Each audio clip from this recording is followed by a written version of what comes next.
Welcome to the Public Sector Show by Tech Tables. Super excited to have everyone on because we've got Adrienne Garber coming back. And we'll kick it off with Pengfei. Why don't you give us a short intro? Hi, very excited to be here today. And I'm an assistant professor in the University of Pittsburgh, School of Computing and Information. I'm doing some research on cardiovascular monitoring for everyday life. And I'm excited to do this. And I envisioned that we can have a tailored device and tailored platform for everybody to monitor the health and to prevent any heart attack risk in the future. Matt, you want to give us a quick intro? Sure. Thanks for having us here. Hi, I'm Matt Barbosa. I'm Director of Information Technology at the University of Pittsburgh School of Computing and Information. I am a young father of a 3-year-old and a 22 days old daughter, and I'm very happy to be here. Thanks for inviting me. Super excited to have you here and always love highlighting higher education. And so, Matt, let's continue with you. Just give us the 30,000 foot overview. What does it look like for other viewers who are listening in? The School of Computing Information has currently about 2,200 students and about 120 individuals between faculty and staff. We do research in several areas. One of the field of top areas here would be biomedical and clinical research, education, technologies, public sector, smart buildings, cities and transportation, sustainability. The research here comes from several different agencies like Google, Microsoft, NASA, DARPA, NIH, just to name a few. That's great. So now bridging to Pengfei. Yeah, tell us a little bit more about what you're working on within the school. Oh, I'm a professor. So first of all, I'm a professor. So in the school, as a professor, I do everything a professor does, right? And I do research, teaching, and some service. I would call it service, basically some activities within the school or department or within the university. So for example, you have organizing a workshop or you host a committee for the students, for specific students. For example, award students, we have some scholarship and something like that. And I love the life here. It is amazing here, I would say. And we have an amazing team in the research and in the administrative work. Yeah, I love it working here, especially with very nice colleagues in here. That's great. Let's dive into the research. So also, why don't you tell people what you typically teach and then also what are you doing on the research side? All right. Yeah. My teaching and research, I would say they are very correlated in the topics. Right now I teach 2 courses. One is algorithm design, teach your students how to design an algorithm for a specific problem, how to do it fast and efficient. And the other course I'm teaching now is applied deep learning, meaning how do you apply the very fast developing deep learning technologies and models into your real problems. And also in the research part, I'm also using this kind of deep learning, or we call it AI. People are now referring deep learning. Basically, there are 2 different terms actually. Using these deep learning models to solve real world problems, especially the problem that help people every day. For example, the major part I'm doing is a term called artificial intelligence of things. I want to make everything intelligent that is powered by AI. So in that case, then you can enable a lot of different applications, right? That's my overall or the long-term research objective in my career. So now let's go a little bit deeper into the wearables. I have an Apple Watch charging over there because when I'm sitting, there's not really a use for me to use it. So it's just charging. Yeah, tell us a little bit more about the research that you're really trying to save lives, right? Yeah, I'm trying to. I hope I can succeed. Yeah, and okay, let's discuss something about the project I'm doing right now. It's a heart monitoring project. I want to start from the scratch why we did this from the very beginning. And right now, do you know what is the most deadly disease, right? Some people may think of cancer, right? But it turns out it's not. The heart disease are number 1 killers all across the world.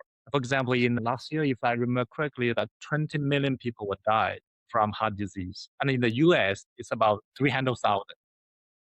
That is more than the people dead from cancer. And also it turns out that the heart disease, the reason most people have this problem, the high rate is because is happening silently every day. So when you had a heart problem, when you feel it, it's most of the time it's too late. And we want to do this because we can help with some wearables. And the sensors can detect what is your heart is doing now and is doing correctly. Is any slightly degradation of the performance of the heart activity? These can be monitored. But people would just, because there's no symptom for most of the time. So it's very hard for us to notice, oh, there's a change there, there's something happening there. And it turns out the wearables, the mobile devices can help. Is a perfect fit for this scenario. That's the primary reason we jump into this area and start doing something we believe is.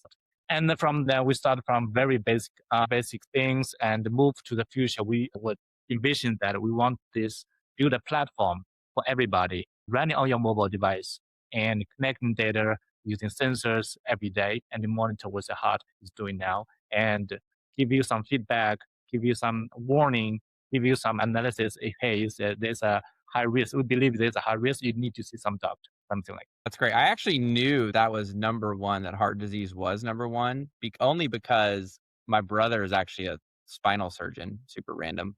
And there's a book that was going around called Outlive, The Science and Art of Longevity. And they talk about the four horsemen of disease. Number one was heart disease. So it was pretty fascinating. Highly recommend the book if you want to live longer. And I'm like almost entirely on a plant-based diet. Pengfei. Okay. So heart disease, number one. We've got wearables and calling it A. Did I get that right? Perfectly. Perfect. Adrienne, I'd love to get your perspective on how Dell is partnering with Pitt and other universities to really help accelerate and amplify and drive the missions forward. In this case, on the A front. Hi, everybody. My name is Adrienne Garber. I'm the Chief Technology and Innovation Strategist for Higher Education at Dell Technologies. I'm part of our public sector strategy group. In this project, the genesis of it, which is why it dovetails to your question, Joe, is it was an initiative from our higher education strategy team to create a GB10 acceleration pilot program with our higher education CIO advisory board. So we run a board. There's about 30 CIOs from across the United States and Canada that meet with us on a quarterly basis. And we have presentations and subject matter experts come in and run feedback sessions. And part of the feedback that they gave us was they really wanted to spend some time with us discussing new and novel things, whether it was a piece of hardware that was coming out, whether it was a new model or a new platform. And in order to do that, we had to get devices into their hands. And so through that CIO advisory board, Mark Henderson, who's the CIO of University of Pittsburgh, was able to help direct us to Pengfei's research group through Matt and Adam and others on the IT. So we said, you know your audience and your research teams and your PIs better than we do. Here's the device. Here's how we think they might use it. Here's some early guidelines and constraints, along with NVIDIA, who's partnered with us on this project. And then through the IT department, they were helping us determine what were the best use cases and opportunities to try this new and experimental thing. So that's how we found Pengfei. Personally, like how you have a personal anecdote, my mother has been a heart patient for the last 3 decades of my life. So because of that, when I heard about the cross multimodal approach of it's wearable technology, it's for heart patients, it's medical records, it's real-time live data processing using a device that's localized. That's how the GB10 works. I thought this is one of those sweet spots where all things have collaborated together to be maybe new lessons learned for other researchers. And shout out to UPMC. I really appreciate the Pitt UPMC partnership. In Pittsburgh, it's very important. Healthcare is one of the major industries in the city. So seeing a use case where a new technology from Dell is partnered with research that's connected to healthcare, I don't think we could have picked something better for us to spend our acceleration pilot time on. That was fantastic. So Pengfei, I'd love to get here we are in 2026. Where do you see this going, right? In the next, let's call it maybe 6 to 18 months. Like, where do you want to take this? All right. My envision is that with the development of AI, as well as the platform, with the hardware platform, I envision that within the next 5 years, about 60 months, we will have an initial platform we are trying to build today. But research is like there's so many answers ahead. But I would say the thing is that we can definitely build a platform to monitor that. And we want to push a boundary as much as we can, meaning we want to make it as more, I would say, accurate as we can, more adaptive as we can. But I'm not sure how much we can get it, but definitely we can have, for example, as just Adrienne just said, we are gathering, putting everything together, multimodal, putting everything together, real-time sensor data, your medical record, your personal information, all these things together. So we are confident that within the next 3 to 5 years, we will have that platform running on your mobile phone. That's great. Can you talk about the benefits of localization of this, right? There's a lot of health data, there's a lot of privacy data. Yes. Storing that in the cloud can be risky. Can you talk about the benefits of having the device on site? I would say there are two major benefits, and I was maybe privacy. If you include privacy, that'll be the third one. The first benefit is that you don't need to get to the cloud to run your model, which is very important. People think that connecting cloud is okay. You just pay the money, put everything that is safe, right? But actually, it's not, because especially for this like time-sensitive application. What if this network has a problem? What if the data has something wrong with there?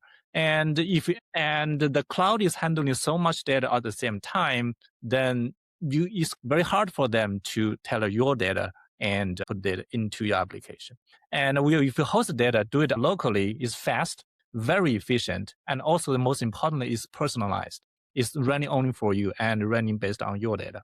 And this is a kind of, and we try to build a like foundation for them, which is like put some common knowledge and build a foundation of the application. And then you put your data into it and run it on your edge device, which is perfect for this application. I would say first one is time sensitive and the other one is accuracy. And if you include privacy, that's another part. But most of the time, at this stage, we don't consider much as a privacy problem right now. We want to build the model and make the model as accurate as we can at this stage. Yeah. Matt, can you talk about how you help researchers like Pengfei really getting the devices into their hands, collaborating across the departments? I think it'd be great to hear from you just on the collaboration front between IT and the research side. Being embedded within the school where research is being done really changes the whole dynamics for us here. So instead of hiding behind a ticket system or several administrative processes, the faculty can walk up to our office and ask for help. We will find each other in the hallway and we can discuss ideas. So our goal here is really to remove any obstacle. We try to be very speedy when we're trying to help. And we really see each other, like we really see ourselves as partners when it comes to research. So we're here to work with the school, with the faculty to get things done, to promote innovation within the school. And we're also here to connect our faculty with the larger environment at the university. Our team is really good at navigating that. That's what we do on a daily basis. So that way they motivate the researchers. They don't need to spend time on these other things. We do that for them. So then they can spend their time doing what matters the most for everybody. That's great. Now, Adrienne, you're going to bring it all together because now you're going to tell us how Dell partners with both the researchers and on the IT side. I think our power is that connective tissue between the two groups. I think sometimes it's seen as central IT sitting on one side and university innovation and where the PIs are living in different labs and institutes and centers are on the other end of the spectrum and you put Dell in the middle. To me, I actually think it's a triangle. It's like at any given time, we might be more directly connected to troubleshooting, individual meetings with PIs like Pengfei, with Dell and NVIDIA, giving us direct feedback about what models he's using, what frameworks he's approached, what challenges has he hit with, and what obstacles there might be if he's tried something different that's outside of the scope and guidelines. And so it gives us a chance to revise our documentation, talking about opportunities for skill building, like maybe there's professional development programs that we have that his researchers or his postdocs might want to take advantage of. So that could be a direct. And then also with IE, talking about governance and budgets and funding constraints. And so I think at any given time, all three of us in that triangle have a very balanced relationship. It's just in different phases of research development, the vendor like Dell might be more in tune with direct feedback loop with the researcher versus the times that we're looking at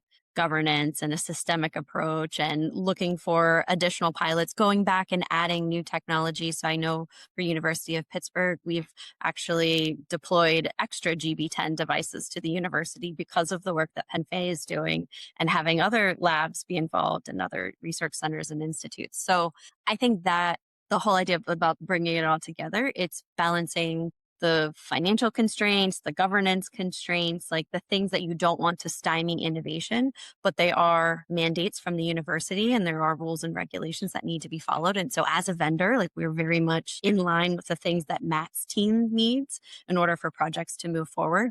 But at the same time, balancing Pengfei's group, his research team of here's the innovation, here's us pushing the technology, here's ways that we are envisioning use cases that you haven't considered, vendor. And so I think that's the exciting piece, is making sure the experimentation is happening in an environment that's still safe and protected.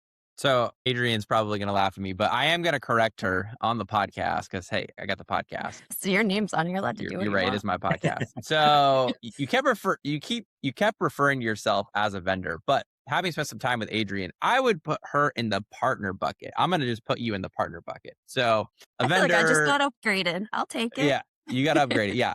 Vendor, they just want to sell you something. Partner, you're listening to use cases, you're taking feedback, you're working the triangle, right? As you put it. It's built on a triangle. So it's in my mind. Pittsburgh is a triangle, the three rivers. Oh, yes. It's all coming full circle. Pengfei, I'd love to hear more about the research team. You're clearly not doing everything, right? Tell us a little bit more about the team and how it's helping you to push forward the mission. Yeah, as you mentioned, I'm not doing this by myself. It's not possible. This is a collaborative research project across 3 departments in the University of Pittsburgh.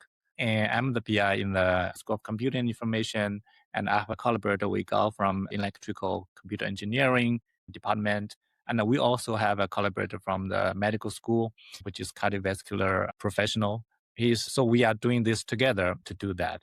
And so for all of us, and I'm more focusing on the technical part, how to develop models, how to deal with the data.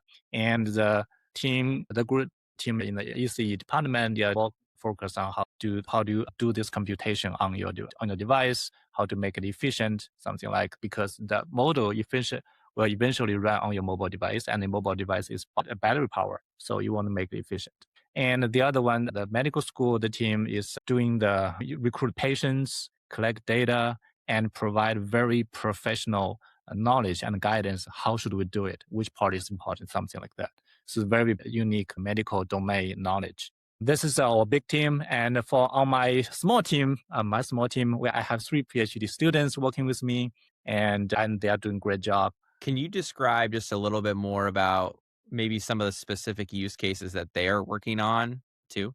Yeah, I can start with the first problem we tried to solve. For example, right now, the data problem, right now, the heart monitoring is not a new topic.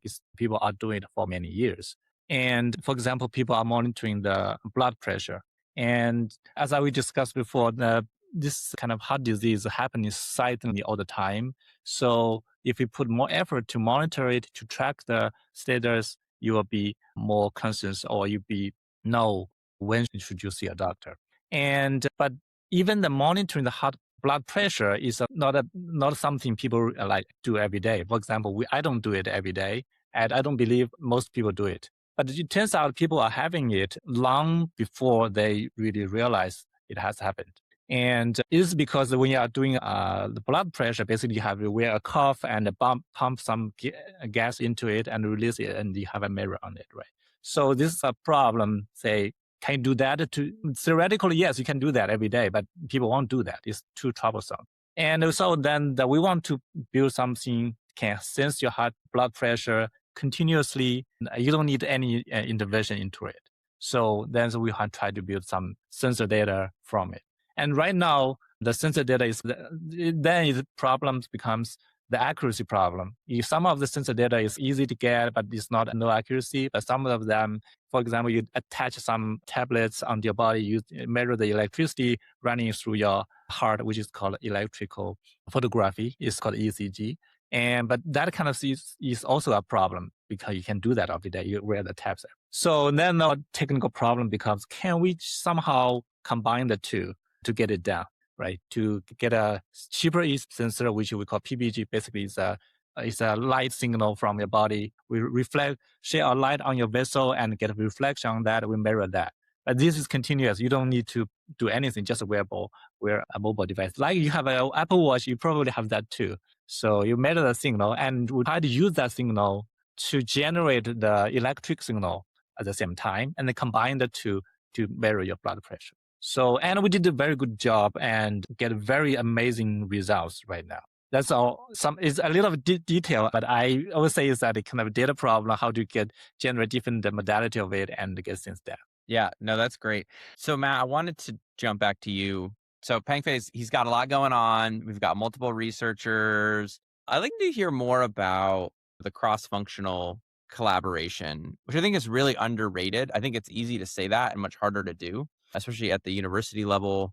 And Adrienne hinted on it earlier, everything from governance to we think about researchers. I was talking about UC Santa Barbara, UCSB before this, and you can't just hand a researcher a laptop or any device and go, all right, do whatever you want. There needs to be some, can you just maybe talk about the collaboration of how the two of you get on the same page or the two departments get on the same page between research and Sure. We begin by actually taking advantage of the whole infrastructure, larger IT infrastructure that the university provides to us. Okay, so we have Pitt Digital here who will take care of making sure that the environment is secure, that we have firewalls, that network is fast and is accessible to everybody.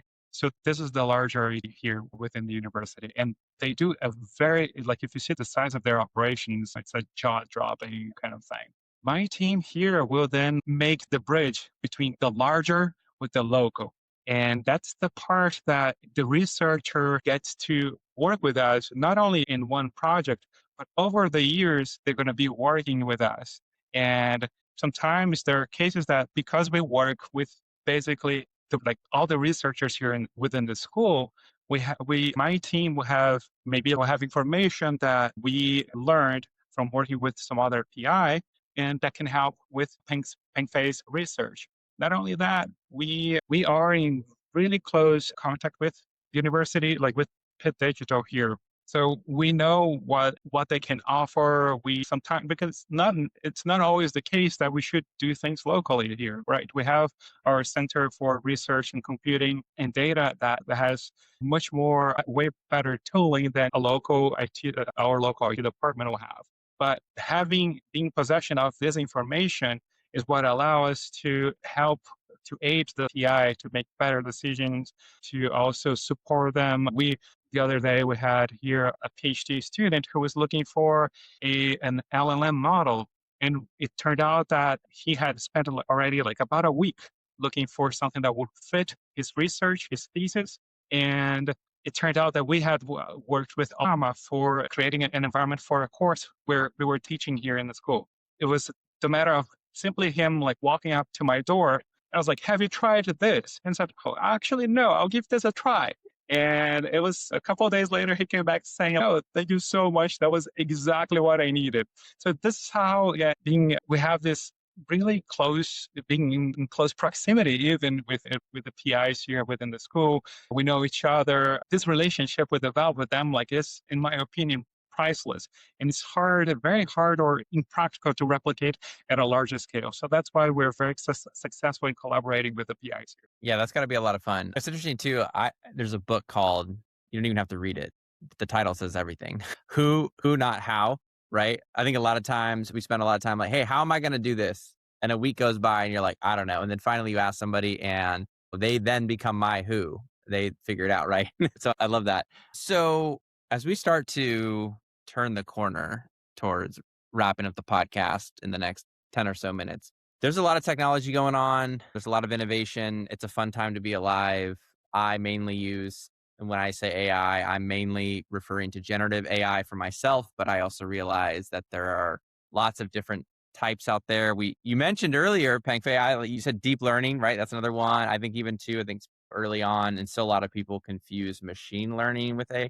But I was really curious around where are you going to, find new information? What research are you reading? What articles are you reading? Let's have I have a little bit of discussion on that part. So AI is the full name is artificial intelligence. So it's a very subjective word, right? It's not strictly defined what is AI, but it's the way we interpret the real world, right? The traditional machine learning, I would say the AI today, people take for granted the AI is referring to deep learning. Deep learning is a way to realize ethically. Right. The deep learning basically means we have a very complicated structure of networks of model, and then we learn the knowledge from the real world data, and using this model to generate something we call like artificial intelligence. That's basically my understanding of it. So maybe in the future, we don't use deep learning to do AI. We use some other magical tool to do that. Maybe that's possible in the future. But right now, everything works amazing is built with deep learning. All right.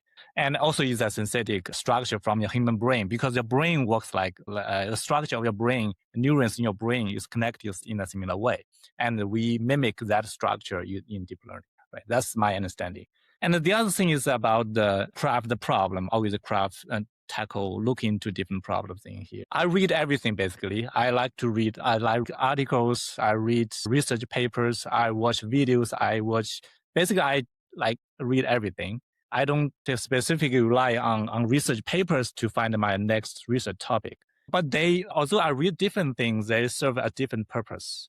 And basically I find problems by reading newspapers, watching videos, and talk to people, especially talk to people in different domain, which is very helpful to find a real problem. Just like how we decided to tackle the problem in the cardiovascular disease domain.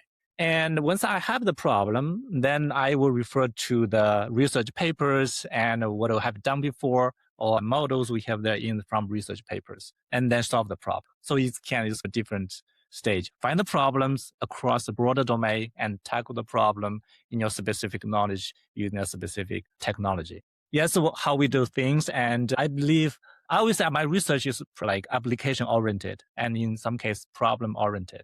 So I try to solve problem, not to make a problem. That's my understanding of it. That was the end piece. So that was really great, right? A lot of times we either imagine a problem or we want to make up a problem, but like actually solving a real problem, a lot more difficult. Yes, and because real problems are hard to solve, to be honest. It's really hard.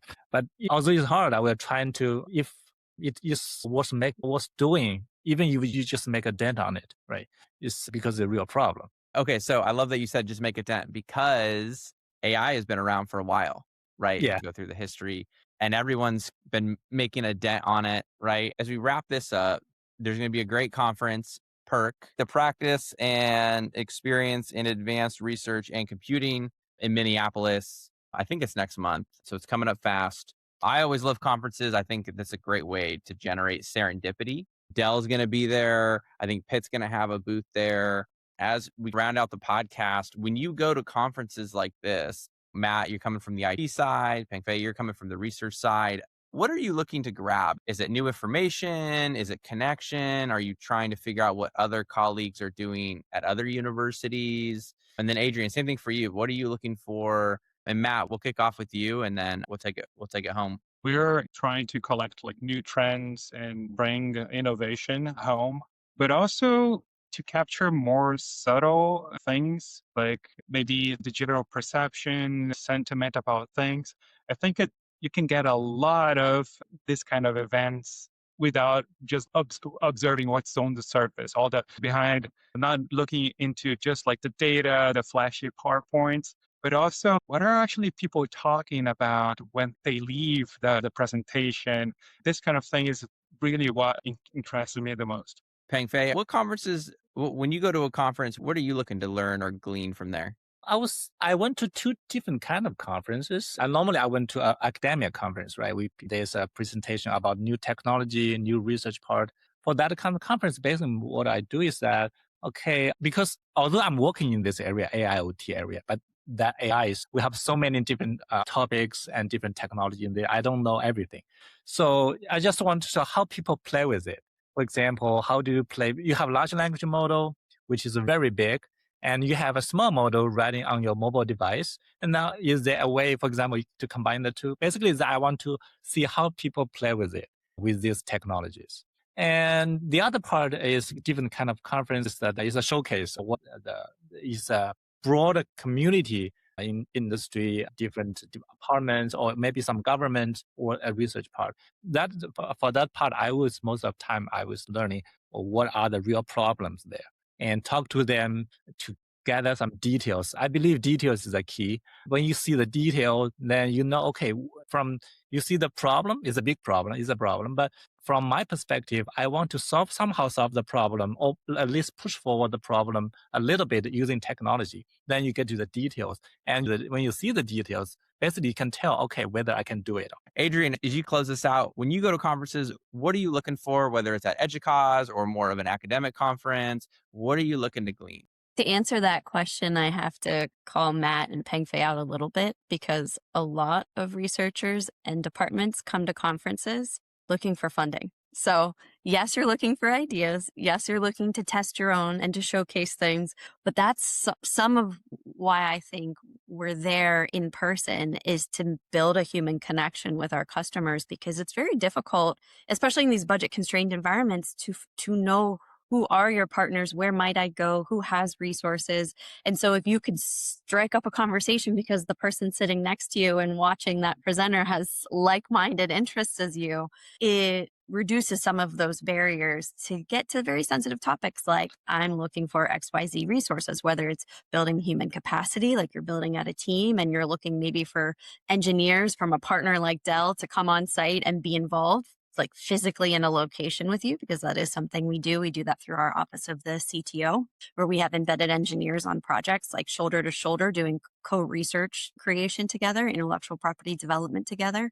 Or it might be that you're looking for physical resources, like you need devices or hardware or software licenses. And so coming into a space where you have a lot of different technology vendors and partners there and asking them about the affordances of one solution to another, and you can compare them. Literally, they're next to each other. So you can really have some very deep conversations, very deep technical conversations. And then the thing I like, and it's the most fun in my job, and it's where this acceleration pilot generated from, is there aren't as many feedback back loops as I wish we had. And so we have advisory boards and steering committees, and we participate with our high ed customers on those, where we're there on campus or meeting on a regular cadence to talk about these very challenging issues and technology developments and experimental ideas.